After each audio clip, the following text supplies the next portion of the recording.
Elvis Presley died young, just 42 years old. That much is clear. But how he died and why is much more complex than the simple story often told. People usually point to drugs, and yes, prescription drugs played a big, terrible part. But there's a whole different side to his story, one about a body that struggled, an immune system that was often against him, and a mind that carried heavy burdens. He wasn't just a rock and roll star who lost his way. He was a man who fought health battles from childhood, battles that got worse and worse as fame took hold. Think about this: at the time of his death in August 1977, medical records show Elvis had 10 different prescription medications in his system. That number alone tells you something. But it doesn't tell you everything. It doesn't tell you about the chronic pain he lived with. It doesn't tell you about the mysterious, sometimes debilitating illnesses that doctors struggled to name. It doesn't tell you about his dangerously enlarged colon, or the glaucoma that stole some of his sight, or the severe liver damage. Many people think of Elvis's health decline as a sudden thing, a rapid spiral in his last few years. But medical histories, pieced together from doctors' notes, hospital visits, and personal accounts, paint a very different picture. They show a lifelong pattern. These records, sometimes kept secret, sometimes only surfacing years later, tell a tale of a man who was often sick, often in pain, and often trying to cope with an incredible amount of pressure. They make you wonder, was he doomed by genetics? Was it the relentless schedule of his career? Or was it the very people meant to help him?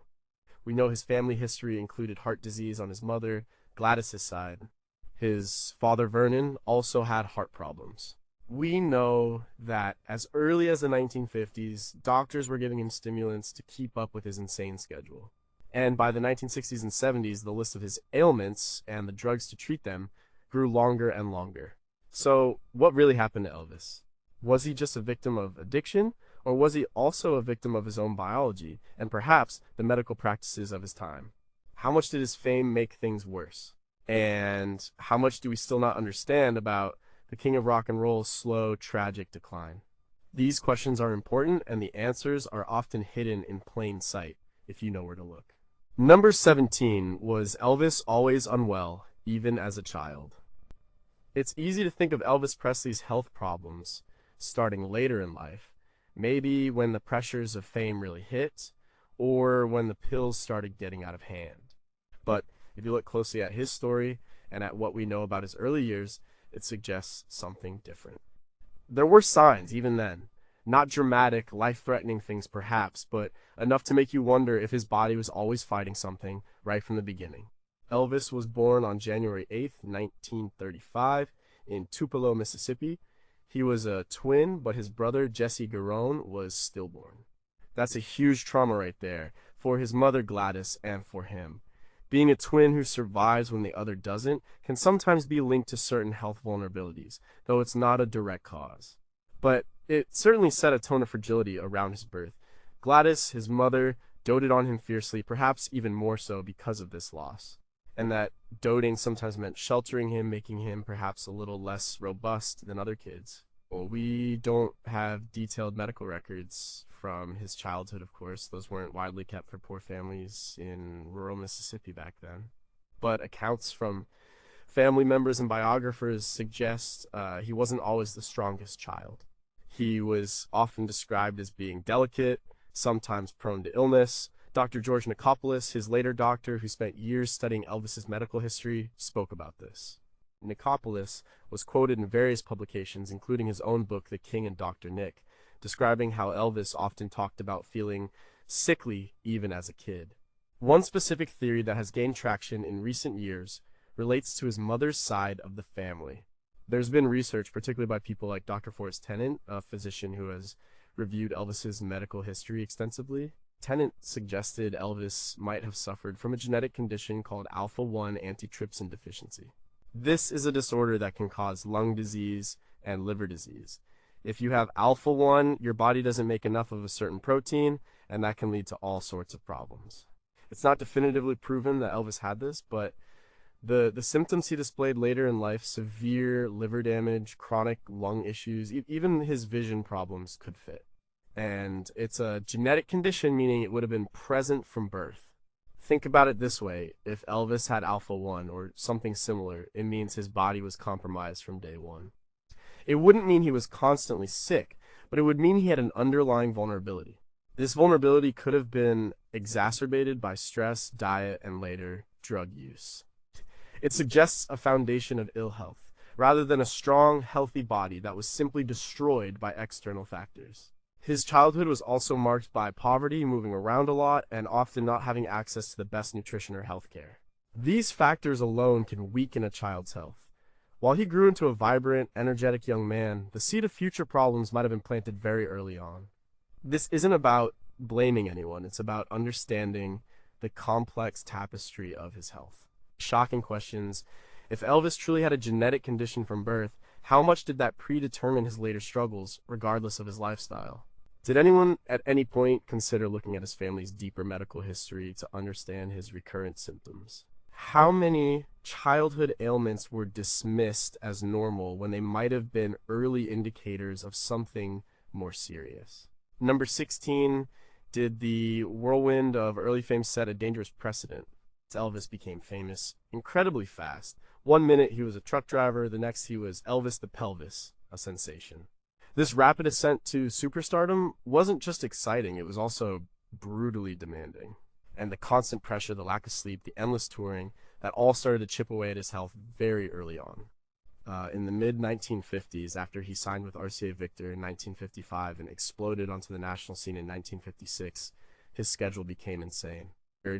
He was playing hundreds of shows a year, doing television appearances, radio interviews, all while traveling constantly. Think about what that does to a body. You're not eating regular meals, you're not getting consistent sleep. You're running on adrenaline and caffeine, and often something more. It's well documented that early in his career, Elvis was introduced to stimulants. Amphetamines were common then, often prescribed by doctors for weight loss or to combat fatigue. Musicians and performers often used them to stay awake during long drives and to maintain energy for performances. Colonel Tom Parker, his manager, was notoriously focused on keeping Elvis working. There wasn't much room for rest. In Alana Nash's book, Baby Let's Play House Elvis Presley and the Women Who Loved Him, and other biographies, it's mentioned how Elvis himself and people around him quickly realized that these pep pills could help him keep going. They provided the energy needed to power through show after show, night after night. But what they also did was mask the body's natural need for rest and recovery. They set a pattern. This wasn't an illicit drug culture initially. These were often prescriptions given by doctors who were probably trying to help him cope with an impossible schedule. But it began a dangerous relationship with pharmaceuticals. He learned that pills could fix a problem: fatigue, anxiety, lack of energy. And once you learn that, it's a hard lesson to unlearn. The psychological toll was also immense. He was living in a constant state of excitement, but also isolation. He couldn't go anywhere without being mobbed. This level of stress, coupled with the physical demands, is a recipe for chronic health issues. Stress alone can suppress the immune system, disrupt digestion, and lead to anxiety and insomnia.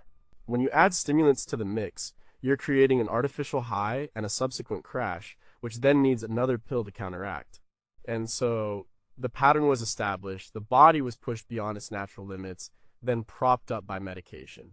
This wasn't just about fun, it was about survival in a brutal industry. He was still young and resilient, so his body could handle a lot. But the foundation of a healthy lifestyle was never truly built. Instead, it was undermined by the very demands of his success. Shocking questions.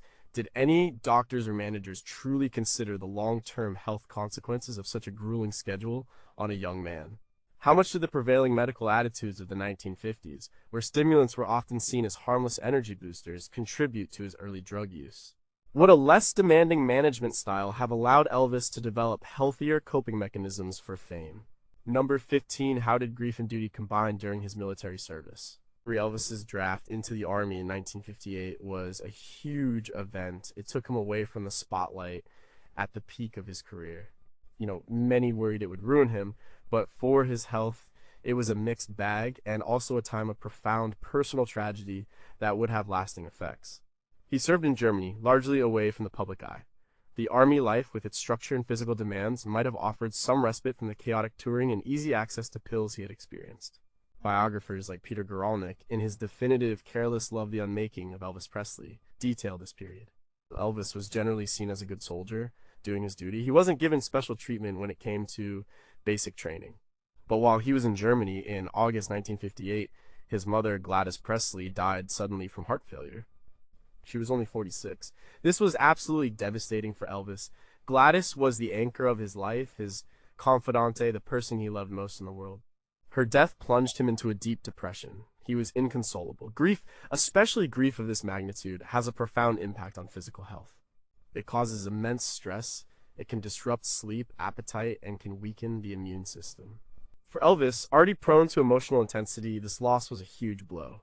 And it's during this period, while still in Germany, that his use of amphetamines, which had started subtly, became more regular. According to various accounts, including some from fellow soldiers, he started using stimulants, not just for energy, but also to cope with the emotional pain and the loneliness. He needed to stay awake on guard duty, yes, but he also needed an escape from the crushing weight of his mother's absence. This wasn't just casual use, it was now tied to deep emotional need. Dr. Nick, in his later assessments, often pointed to Gladys's death as a major turning point for Elvis's psychological well-being and his reliance on medication. He often told interviewers that Elvis never fully recovered from that loss. It created a void, and that void was increasingly filled by external things, including pills. The military, ironically, also introduced him to more types of medication. Soldiers often had access to various drugs for energy or sleep, especially in stressful environments. While the army tried to keep a close eye on these things, it wasn't perfect. And Elvis, with his fame, might have had slightly easier access through certain channels, even if unofficially. So his time in the army was a period of both physical regimentation and profound emotional unraveling. The military offered a kind of structure, but it also placed him in a situation where he was far from home, grieving, and discovering that pills could offer a temporary shield from overwhelming sadness. This was a critical step in the path toward dependence, deeply intertwined with his personal tragedy. Shocking questions. How much did the deep trauma of his mother's death contribute to his later struggles with depression and self-medication? If he had received intense psychological support during this period, would his trajectory have been different? Did the Army's medical personnel ever flag his emerging reliance on stimulants, or was it simply overlooked? Number 14. When did the pills truly become a problem? Starting in Germany. The military period, particularly his time stationed in Germany, is widely recognized as a pivotal moment for Elvis's increasing reliance on prescription drugs. It wasn't just a casual thing anymore. It started to embed itself into his daily routine, fueled by both physical demands and emotional pain. Sources like Guralnick's biographies and other historical accounts from those who served with him paint a clear picture. Elvis was introduced to amphetamines earlier, in the context of his hectic touring schedule. But in the army, especially when stationed in Freiburg, Germany, the specific context changed. He was given pet pills by an army medic to help him stay alert during long maneuvers and guard duty. And it wasn't just him, many soldiers used them, but for Elvis this became a coping mechanism for more than just physical fatigue. His mother Gladys had just died, and he was heartbroken. The emptiness and sorrow he felt were immense. He found that the stimulants not only kept him awake, but also dulled the emotional pain, providing a kind of artificial euphoria or detachment from his grief. This connection between emotional distress and pill use was a dangerous escalation. He shared these pills with his friends, his Memphis Mafia, who also accompanied him to Germany. They all found that the amphetamines helped them stay up late, party, and still function the next day, or at least feel like they were functioning. This created a small, self-reinforcing culture of drug use within his inner circle. After a while, the amphetamines started to cause problems with sleep. To counteract the uppers, he would then take sedatives or sleeping pills. This speedball effect uppers in the day, downers at night, became a cycle that would plague him for the rest of his life. It was a pattern he would never truly break free from. This wasn't about seeking out illegal drugs. These were legal, prescribed substances widely available. The problem was the lack of oversight, the ease of access, and Elvis's own developing dependence. He wasn't getting these from street dealers, he was getting them through military channels or later through doctors who were willing to prescribe them. The seeds of polypharmacy, the use of multiple medications.com, were sown here. He learned that there was a pill for every problem, a pill to wake up, a pill to go to sleep, a pill to feel good, a pill to forget. This period in Germany, while seemingly structured by military life, ironically allowed a dangerous habit to take root and flourish, largely out of sight of the broader public. Shocking questions. Did the army have any protocols for monitoring the emotional state of soldiers experiencing profound personal loss, like Elvis after his mother's death? Were military medics adequately trained to recognize and address the potential for dependence on the stimulants they were distributing? How did the institutional context of the military inadvertently foster a dependency that would later be blamed solely on personal failing? Number 13. What did the Hollywood movie machine do to his health? After his military service, Elvis returned to a changed world. Rock and roll had evolved, and Colonel Tom Parker had to plan movies. For most of the 1960s, Elvis was churning out 3 movies a year, almost back to back. This period, known as his Hollywood years, was a financial success for Parker, but it was incredibly damaging to Elvis's creative spirit and his physical and mental health. The movie schedule was grueling. Think about it: waking up early, long days on set, often performing songs he didn't care for, and then having to be upbeat and charming for publicity. This wasn't the spontaneous, energetic stage performance he loved. It was rote, repetitive work. And the stress of it all, combined with the lack of creative fulfillment, just fed into his existing patterns of self-medication. Biographers like Ernst Jorgensen, in his work on Elvis's recording sessions, highlight the decline in his enthusiasm during this era.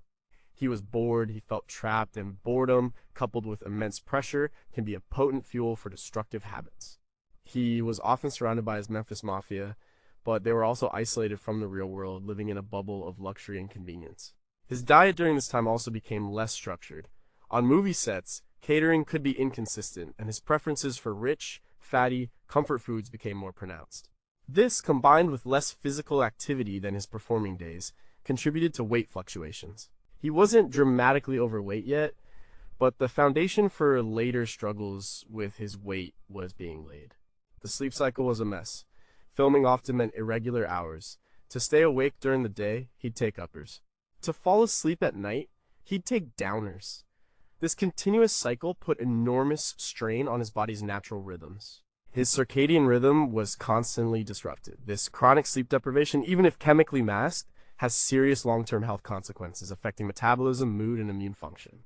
And the pills were always there. As chronicled in books like Elvis: What Happened by his former bodyguards, a controversial but insightful book that appeared shortly before his death, access to prescription drugs became even easier. Doctors were often willing to prescribe whatever he wanted, sometimes without full medical oversight, eager to please the famous star.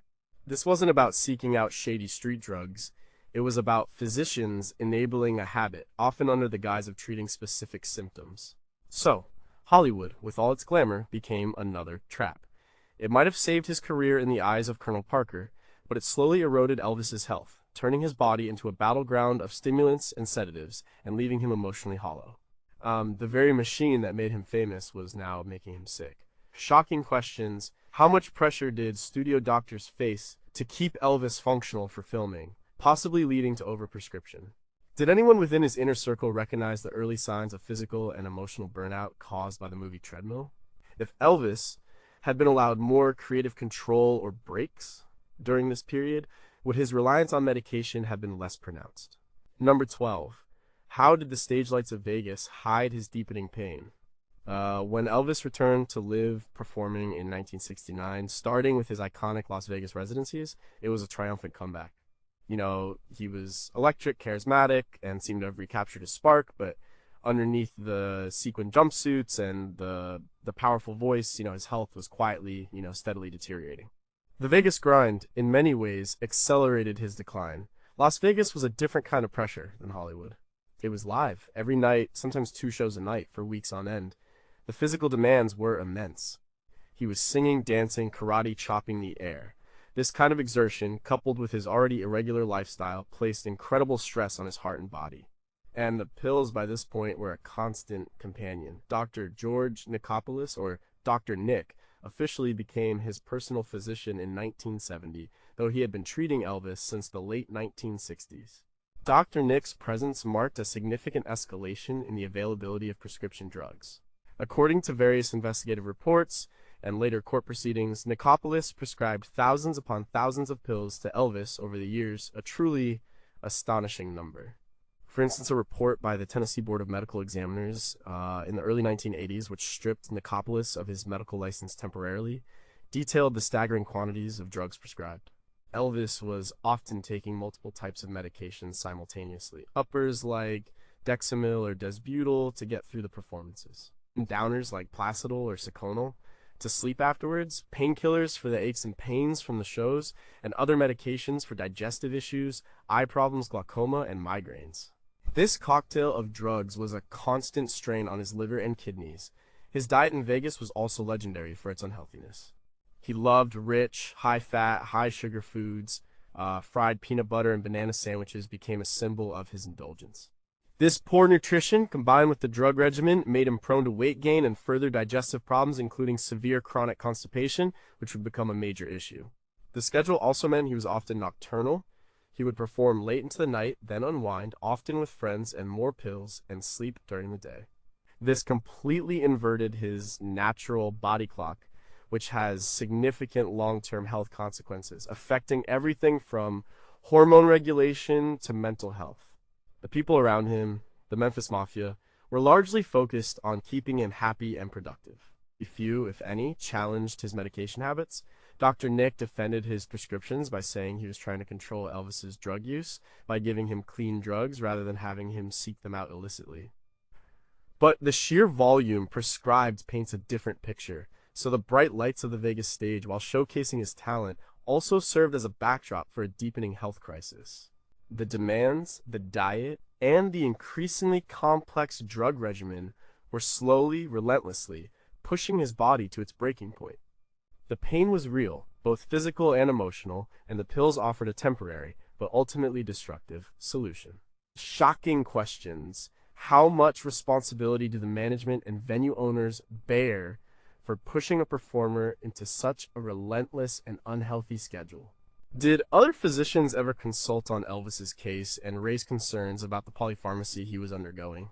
To what extent did Dr. Nick's desire to keep his famous patient happy and his access to him override sound medical judgment? Number 11, what were the silent ailments Elvis battled beyond the obvious? When people talk about Elvis's health, they often focus on the drug use and the weight gain. But behind the scenes, his medical history, as documented in hospital records and doctor's notes, reveals a host of other serious and often painful conditions that he battled for years. These were not just side effects of his lifestyle. Some were chronic diseases that exacerbated his overall decline. One of the most significant was severe chronic constipation. This isn't just a minor inconvenience. It can be incredibly painful and, in extreme cases, life-threatening. Medical examinations after his death reportedly showed his colon was significantly enlarged, up to twice its normal size, a condition known as megacolon. This wasn't a sudden development. It was a long-standing issue, likely worsened by his diet and heavy use of opioid pain medications, which are known to cause constipation. This led to immense discomfort, often requiring hospitalizations and strong laxatives. He also suffered from glaucoma, a condition that affects the eyes and can lead to blindness if untreated. This caused him significant pain and impaired vision, especially in bright lights, which was ironic for a stage performer. He was prescribed eye drops and other medications for this, adding to his growing list of prescriptions. Biographers mention his sensitivity to light in his later years, often wearing sunglasses even indoors. For liver damage was another major concern. The sheer volume of medications he ingested, particularly sedatives and stimulants, put an enormous strain on his liver, which is responsible for processing these substances. Tests, when they were done, often showed elevated liver enzymes, indicating damage. This further supports the theory of a possible underlying alpha-1 antitrypsin deficiency, which can manifest as liver disease. And then there were the recurring infections. He had chronic sinus infections, severe dental problems that led to abscesses and infections, and various viral illnesses. His immune system, likely weakened by stress, poor diet, and drug use, struggled to fight these off effectively.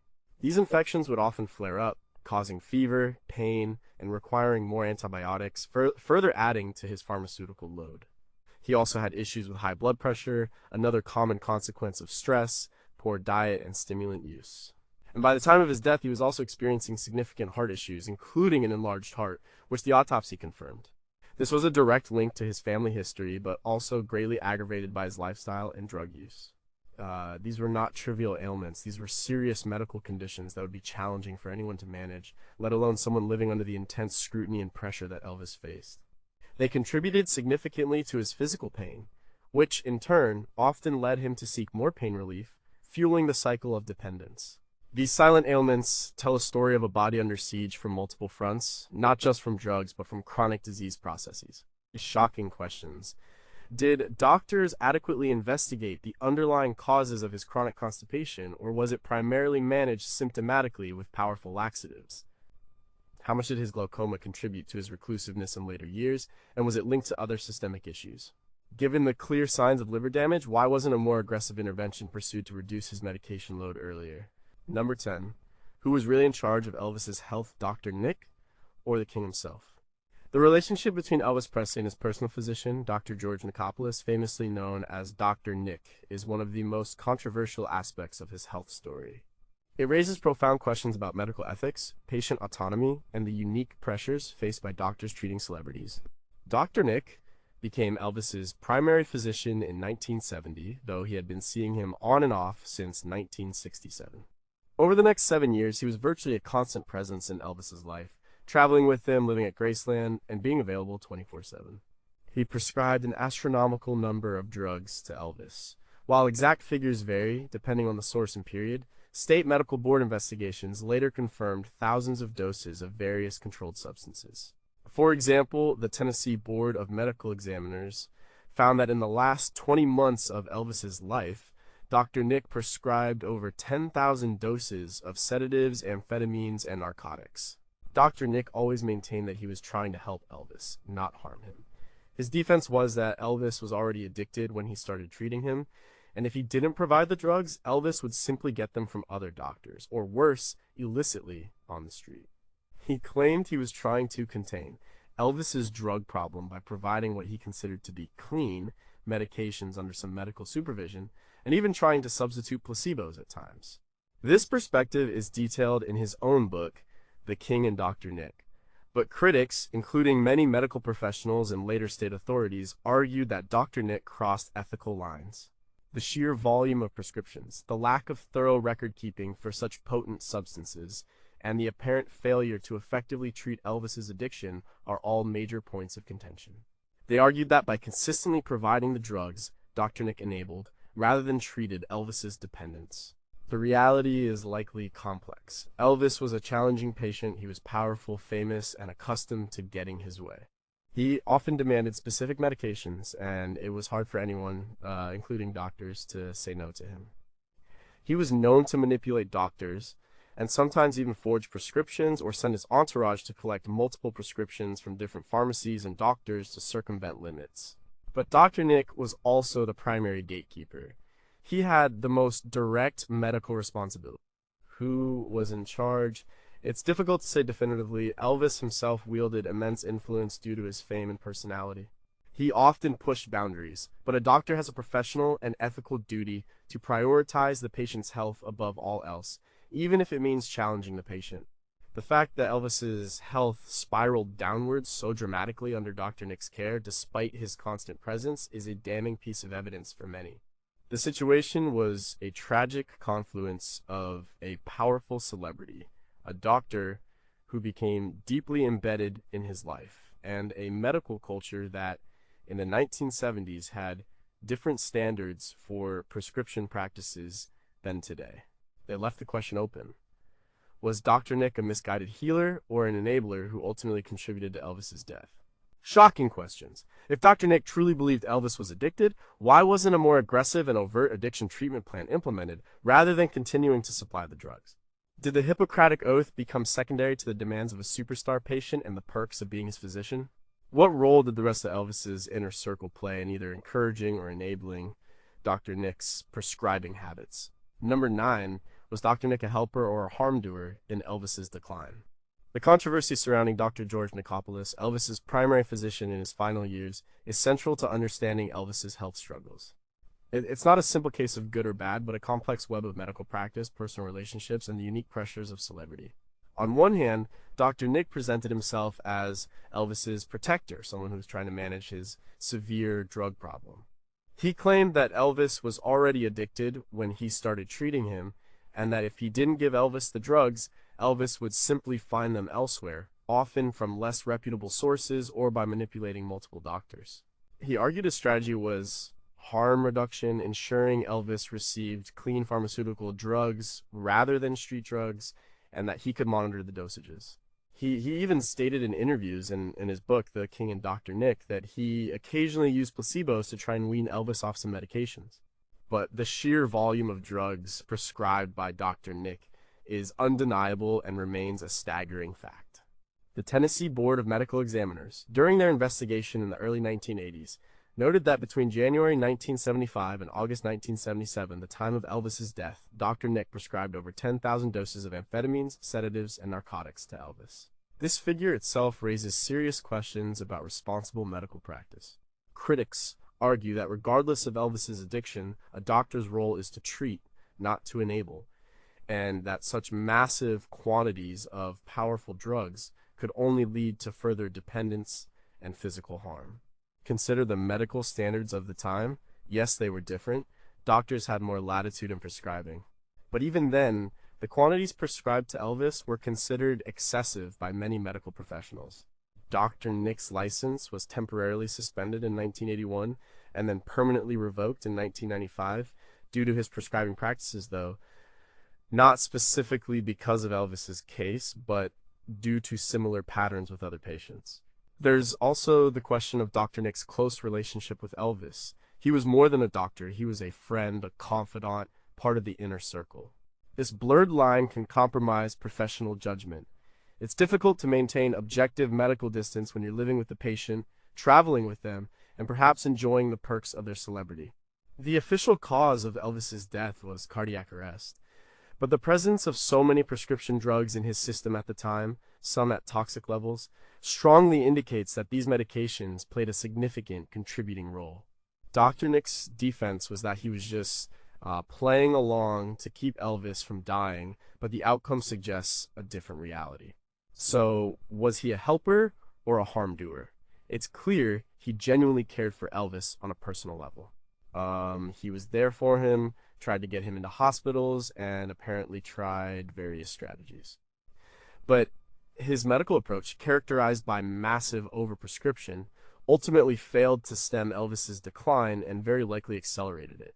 The prevailing medical opinion and subsequent professional disciplinary actions suggest that, from a medical ethics standpoint, he was ultimately a harm doer, however well-intentioned he might have been. Shocking questions. If Dr. Nick was genuinely trying to manage Elvis's addiction, why did he not insist on structured inpatient rehabilitation? How much did the prevailing medical attitudes towards pain management and addiction in the 1970s allow for such extensive prescribing without closer scrutiny? Could external pressures from Colonel Parker or the demands of Elvis's career have implicitly influenced Dr. Nick's willingness to keep Elvis functional with medication? Number 8. How many pills were too many pills? The reality of polypharmacy, Elvis Presley's health story, is a stark illustration of polypharmacy, a term that means the concurrent use of multiple medications by a patient. In his case, it wasn't just multiple, it was an astounding and ultimately lethal number of drugs. Understanding polypharmacy is key to grasping the complexity of his final years. At the time of his death in August 1977, toxicology reports confirmed the presence of 10 different prescription medications in his system. This included significant levels of sedatives like codeine, Valium-diazepam, and placidyl-echelorvinol, as well as quaaludes methicolone, a powerful sedative. Some reports indicate levels of some of these drugs were well into the toxic range.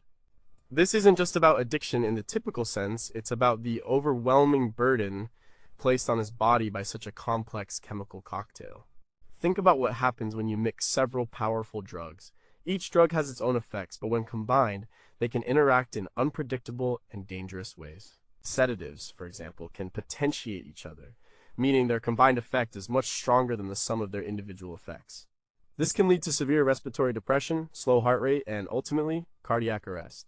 The toxicology reports from his death specifically highlighted these interactions as a major contributing factor. Elvis wasn't just taking these drugs for fun, he was taking them to address a myriad of real painful or distressing symptoms: chronic pain, insomnia, anxiety, depression, glaucoma, and gastrointestinal issues.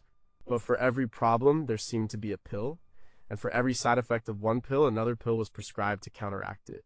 This creates a vicious cycle. For example, he'd take uppers to get going, then downers to sleep. The downers cause constipation, so he'd take laxatives. This endless cycle of treating symptoms with more drugs rather than addressing the root causes was devastating. Dr. Nick, in his defense, stated he was trying to replace Elvis's street drug habit with clean, prescribed drugs. But by his own account and the subsequent investigations, he prescribed massive quantities.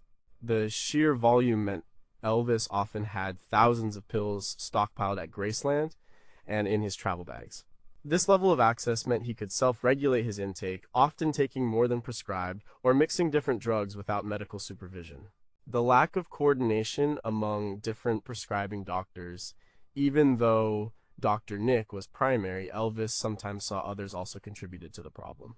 In the 1970s, centralized electronic medical records didn't exist, making it easier for patients to get prescriptions from multiple sources without any one doctor having a complete picture. So, how many pills were too many? For Elvis, it was the sheer number, the potent combinations, and the lack of proper medical oversight that turned his medication regimen into a toxic brew. Polypharmacy didn't just contribute to his addiction, it actively poisoned his body, creating an environment where his internal organs were under constant chemical assault, ultimately leading to his tragic end. Shocking questions: what kind of comprehensive medical interventions could have been employed to break the cycle of polypharmacy once it was clearly established? Did any physician ever attempt to systematically wean Elvis off his myriad medications in a controlled therapeutic setting? How much did the fragmented medical system of the 1970s, without modern prescription monitoring programs, inadvertently contribute to his ability to amass such a dangerous collection of drugs? Number 7, did his genes betray him? The role of family history in Elvis's illnesses. While lifestyle choices and prescription drug abuse clearly played a huge role in Elvis's decline, it's increasingly understood that his genetic makeup might have also set him up for certain vulnerabilities. You can't ignore the strong thread of family health issues that runs through the Presley lineage. This isn't about excusing his choices, but about understanding the full, complex picture of his health. First, consider his mother, Gladys Presley. She died at the age of 46 from heart failure. That's incredibly young, and Elvis's father, Vernon Presley, also suffered from heart problems. This family history of cardiovascular disease is a significant red flag. Genetic predisposition to heart conditions can mean that even with a healthy lifestyle, an individual is at higher risk. For Elvis, who led anything but a healthy lifestyle in his later years, with poor diet, weight fluctuations, and stimulant use of this genetic vulnerability was severely exacerbated. The autopsy report on Elvis confirmed an enlarged heart and signs of cardiovascular disease. Beyond heart issues, there's been significant discussion around a possible genetic disorder called alpha-1 antitrypsin deficiency, AATD. Dr. Forrest Tennant, a pain specialist who reviewed Elvis's medical records extensively, has championed this theory. AATD is a condition where the body doesn't produce enough of a protein that protects the lungs and liver from damage. If someone has AATD, they can develop emphysema, lung damage, and liver disease. What makes this theory compelling for Elvis? He suffered from significant liver damage, as evidenced by elevated liver enzymes in his blood tests over the years. He also had lung issues, including chronic bronchitis and infections. Furthermore, AATD has been linked to other conditions Elvis experienced, such as glaucoma, his chronic eye problem, and even digestive issues, including bowel problems. It's a systemic disorder that can affect multiple organs. If Elvis did have AATD, it means his body was compromised from birth. His liver and lungs would have been more susceptible to damage from stress, toxins, and medications. This doesn't mean the drugs didn't harm him, but it suggests his body might have been less equipped to handle the chemical onslaught than someone without this genetic condition. It would be like fighting a battle with a pre-existing injury. It's important to note that IAD was not diagnosed during Elvis's lifetime. It's a retrospective theory based on his symptoms and family history. Gladys also had liver problems. We don't have definitive genetic tests from Elvis himself, but the research into his symptoms and the known characteristics of Oddad make it a very plausible contributing factor to his overall poor health. So, while Elvis made choices that devastated his health, it's also possible that his genetic blueprint stacked the deck against him from the start. His family history of heart disease and the compelling Aotti theory suggest that he may have been fighting an uphill battle against his own biology, a battle made unwinnable by the pressures of fame and the overwhelming use of prescription drugs. Shocking questions. If Ott had been identified in his youth, would medical professionals have managed his symptoms and drug use differently, knowing his heightened vulnerabilities? Could the early death of his mother Gladys, from heart failure, have been an unheeded warning about a family predisposition that might have been studied more closely?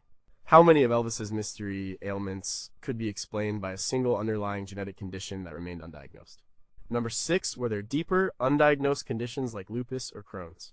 Beyond the recognized issues like heart disease, chronic constipation, and liver damage, some medical experts and biographers have speculated that Elvis might have suffered from other, deeper, and undiagnosed autoimmune or inflammatory conditions.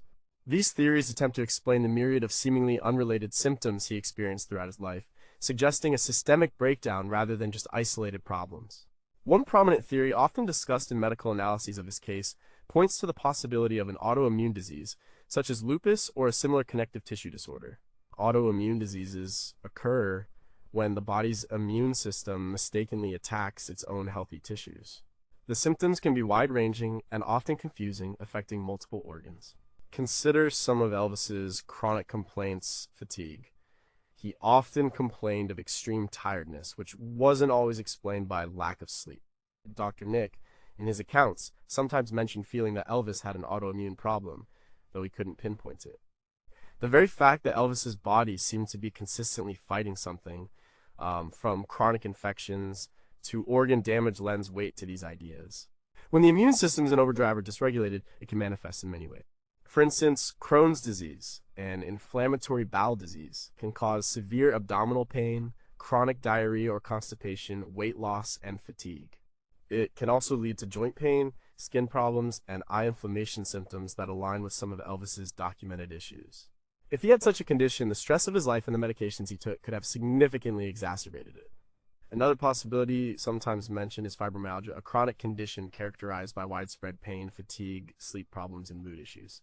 While often diagnosed later in life, the constant physical discomfort Elvis expressed could align with this. The problem, of course, is that in the 1970s, diagnostic tools for many autoimmune and chronic inflammatory conditions were not as advanced as they are today. Many of these diseases are also notoriously difficult to diagnose, often requiring years of monitoring and specialized tests. The doctors might have treated his individual symptoms without connecting them to a larger underlying systemic condition. If Elvis indeed had an undiagnosed autoimmune or inflammatory disease, it adds another layer of tragedy to his story. It means he was not only battling addiction and the consequences of fame, but also a stealthy internal enemy that was slowly debilitating him, prompting more pain, more discomfort, and thus more reliance on pills to cope. Shocking questions: would earlier, more comprehensive immunological testing have revealed an underlying autoimmune disorder that could have been treated differently?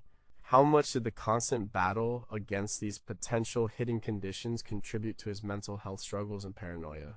Did doctors ever look beyond individual symptoms to consider a unifying diagnosis for his diverse and persistent health complaints?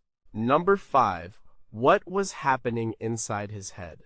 The emotional and psychological toll Elvis Presley's physical decline is often discussed, but his emotional and psychological struggles were equally profound and deeply intertwined with his physical health.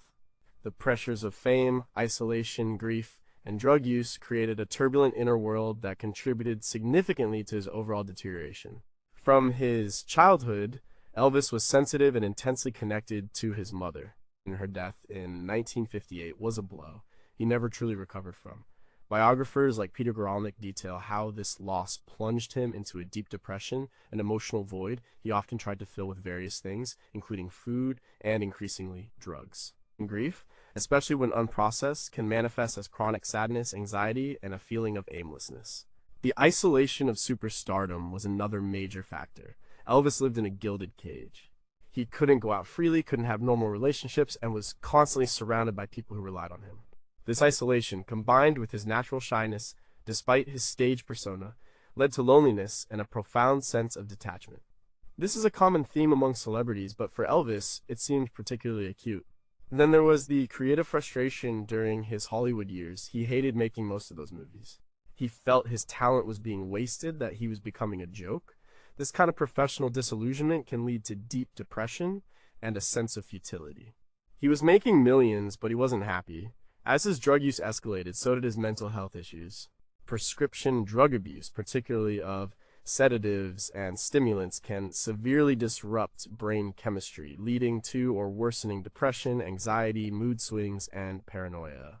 The uppers would create highs followed by crushing lows. The downers would numb him, but also leave him feeling foggy and disconnected. His paranoia became particularly pronounced in his later years.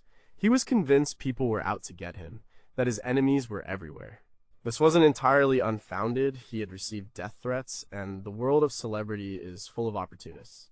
But the degree of his suspicion, often directed at those closest to him, suggests a heightened state of anxiety and perhaps drug-induced psychosis. Books written by his former bodyguards, like Elvis What Happened, describe this paranoia in vivid detail, sometimes to the point of him carrying guns and being unpredictable. His sleep patterns were completely inverted and chemically induced, meaning he rarely experienced natural restorative sleep. Chronic sleep deprivation is a known contributor to mood disorders, cognitive impairment, and increased stress levels. So, while his body was breaking down, his mind was also under siege. Depression, anxiety, creative stagnation, profound grief, isolation, and drug-induced paranoia all combined to create a man who was increasingly withdrawn, unpredictable, and profoundly unhappy. The emotional and psychological toll wasn't secondary to his physical ailments, it was an integral part of his lifelong health struggle, fueling the very habits that ultimately destroyed him. Shocking questions: if Elvis had received consistent, professional psychological counseling early in his career, particularly after his mother's death, would it have altered his reliance on drugs as a coping mechanism? How much did the Iceman culture around him prevent him from addressing his growing mental health problems? Did his doctors ever fully assess the psychological impact of polypharmacy on his mental state, beyond treating individual symptoms? Number 4, how much did the world see of Elvis's final public decline? In his final years, from roughly 1974 to his death in August 1977, Elvis Presley's health decline became increasingly evident, even to the casual observer. The vibrant, agile performer of the 1950s and 60s was gone, replaced by a bloated, often disoriented figure who struggled through performances. The world saw fragments of this, but few understood the full, grim reality behind the curtain. His appearance changed dramatically. He gained a significant amount of weight, often appearing puffy and swollen. This was due to a combination of his poor diet, lack of physical activity, and fluid retention, possibly exacerbated by his heart and kidney issues, and certainly by some of his medications. The iconic jumpsuits, once a symbol of his flamboyance, now seemed to strain at the seams, a stark contrast to his earlier physique. His performances became erratic. There were nights when he was brilliant, still able to connect with the audience and deliver powerful vocals. But there were also nights when he struggled. He would slur his words, forget lyrics, ramble incoherently between songs, and sometimes even collapse backstage. Accounts from audience members, journalists, and his own band members during these tours, documented in various books and documentaries, describe these increasingly common occurrences. He was visibly unwell. Hospitalizations became more frequent. In 1973, he was hospitalized in Memphis with pneumonia, pleurisy, and an enlarged colon. He went in again in 1975 for what was officially described as fatigue and liver disorder, but also for a severe dependence on Demerol. These hospital stays were attempts by Dr. Nick and others to get him clean and stabilized, but they were often short-lived and followed by a return to his old habits once he was back at Graceland.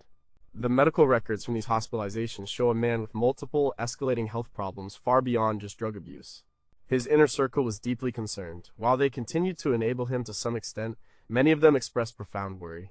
Some of his bodyguards, notably Red and Sonny West and Dave Hebler, tried to intervene, which ultimately led to their firing in 1976.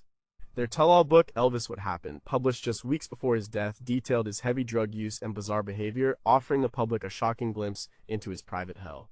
The irony was that even as his health crumbled, the demand for Elvis remained immense. Well, Colonel Parker continued to book tours, sometimes against medical advice, believing that the show must go on. The financial pressures and Elvis's own deep-seated need to perform kept him on the road, even when his body was clearly failing. So the world saw the weight gain, the sometimes stumbling performances, the sweat-soaked jumpsuits. They saw a man struggling, but they didn't fully grasp the depth of his physical agony, the constant battle against chronic disease, and the chemical overload his body was enduring. His public decline was a tragic slow-motion unraveling, often hidden by the glamour of celebrity, but impossible to completely conceal. Shocking questions. How much did the public's insatiable demand for Elvis and Colonel Parker's relentless touring schedule directly contribute to the deterioration of his health in his final years? Did any health organizations or public figures at the time speak out about the visible decline of a national icon beyond mere gossip? How did the medical community's understanding of addiction and chronic illness prevent more effective intervention for a patient whose suffering was so public? Number 3, what did the final examination say? The autopsy report and cause of death. On August 16, 1977, Elvis Presley was found unconscious at Graceland and rushed to Baptist Memorial Hospital in Memphis, where he was pronounced dead.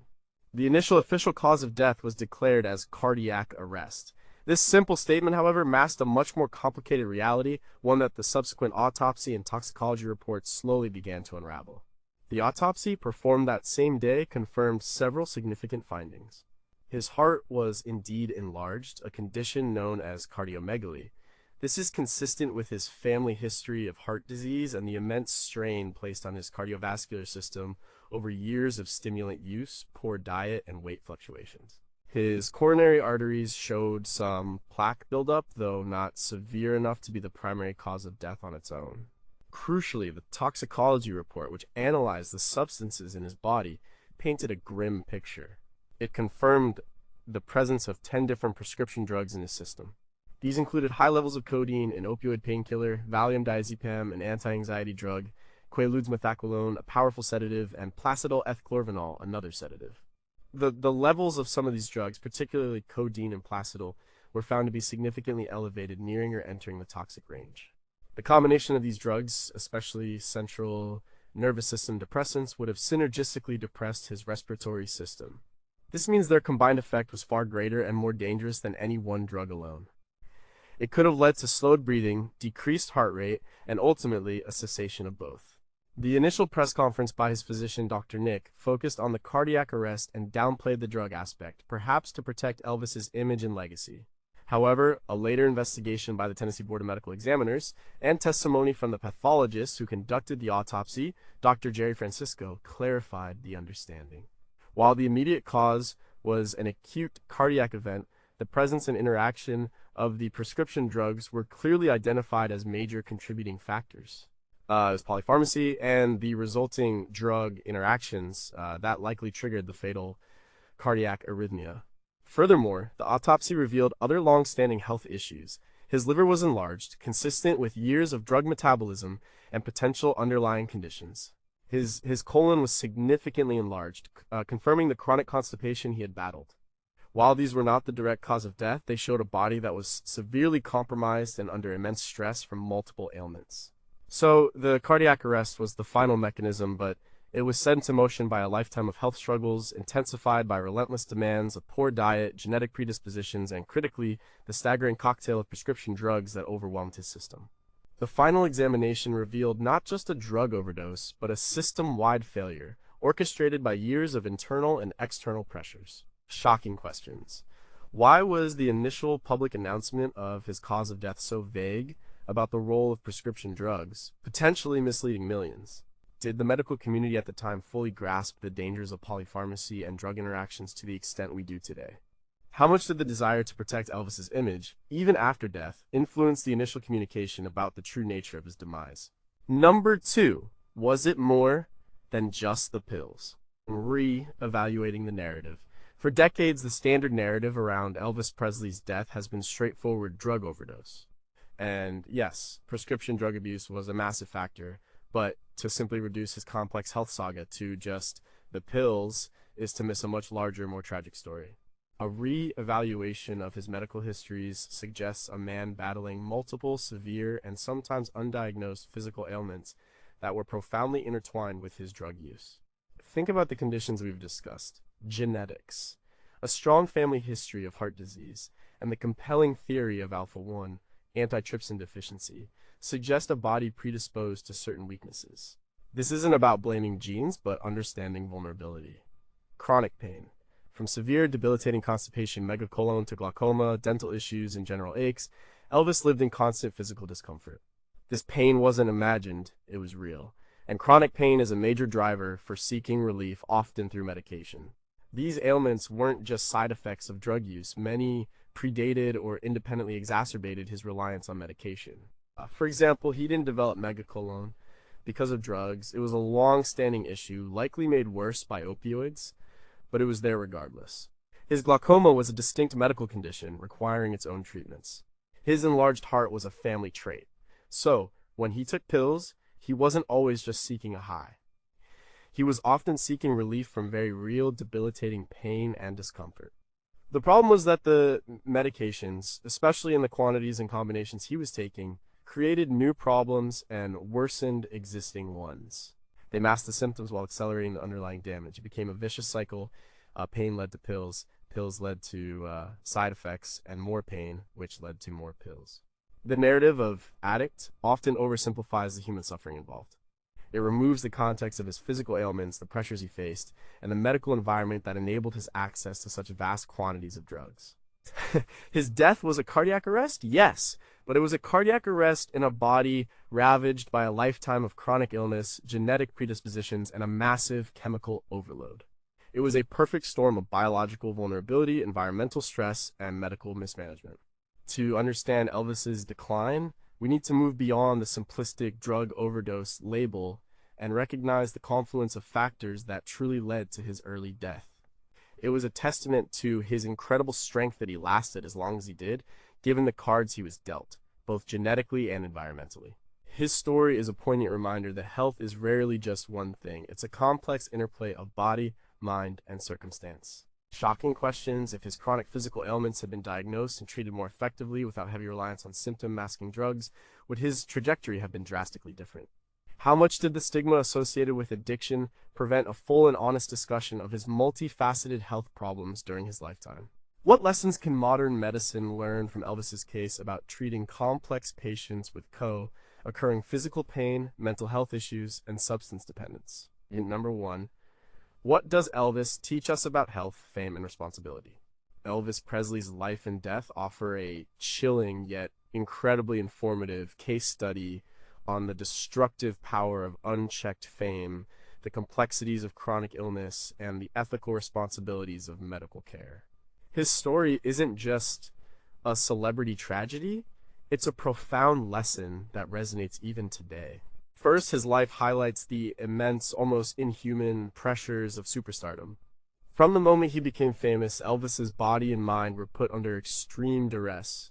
The relentless touring, the constant public scrutiny, the lack of privacy, the inability to live a normal life. These are not just minor inconveniences.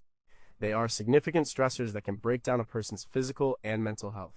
His story shows us that fame, while glamorous, can also be a gilded cage, isolating and destructive. It teaches us that we need to reconsider the human cost of creating and consuming celebrity at such an intense level. Second, Elvis's medical history underscores the critical importance of a holistic approach to health. His issues weren't just isolated problems. They were interconnected: genetic predispositions, chronic pain, psychological distress, and polypharmacy all fed into each other. Treating one symptom with a pill without addressing the underlying causes or the complex interplay of factors can lead to a dangerous spiral. Modern medicine, thankfully, is moving towards more integrated care, but Elvis's case is a stark reminder of what happens when that integration is missing. Third, the role of Dr. Nick and other medical professionals in Elvis's life raises serious ethical questions about patient care, especially for high-profile individuals. The desire to please a famous patient, or to keep them functional for their career, can override sound medical judgment. It highlights the need for clear ethical boundaries, thorough record-keeping, and a willingness to challenge powerful patients for their own good. It also brings into focus the evolving understanding of addiction, not just as a moral failing, but as a complex disease that requires comprehensive, compassionate, and often inpatient treatment, not just an endless supply of prescription drugs. Fourth, Elvis's story teaches us about personal responsibility and agency, even in the most challenging circumstances. While he was a victim of his circumstances, his genetics, and sometimes his doctors, he also made choices. He actively sought out pills, manipulated those around him, and resisted attempts to get clean. This isn't to blame him, but to acknowledge the difficult truth that even for someone struggling with addiction and chronic illness, there is an element of agency that must be addressed for true recovery. Finally, Elvis's death changed how we view celebrity health and prescription drug use.